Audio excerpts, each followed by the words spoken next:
Is it something that you all should have had the good sense to simply dismiss out of hand?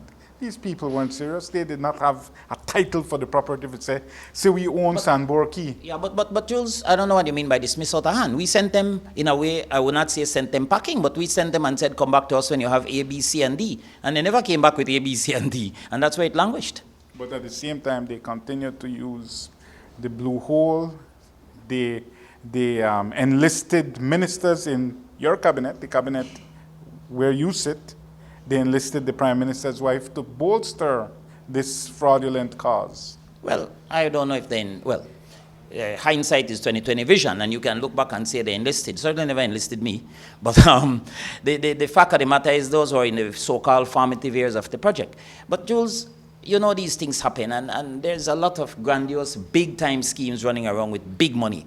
We are a growing country. I think the investment committee is now at a stage where it understands this and know who to look at with a different lens. For example, following on them, or around the same time, we had NCL. But NCL, you know Norwegian exists, so you know it's an entity you can work with. We also know, we have heard of Leonardo DiCaprio, everybody see him. He named the thing first, it was called the Django.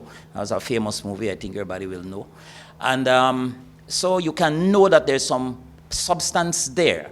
This Port Azul started off looking big, guys, flaunted people. They actually showcased people like John Travolta and other people, which would give you the essence that this also is credible.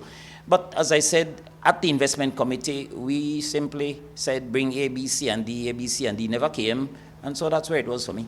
So should the nation of Belize at this point send out some global red flag saying we don't have anything to do with this, in terms of, because Belize's name and the blue hole in particular continues to be dragged into this because that was a hook. Yeah. I don't know that would hurt. I don't know that it would hurt to do that. I haven't thought of it so far, whether we should send out some statement, but I'll certainly, at the next investment committee meeting, speak to the representative from the tourist board and the minister and see whether they figure that some statement should be made.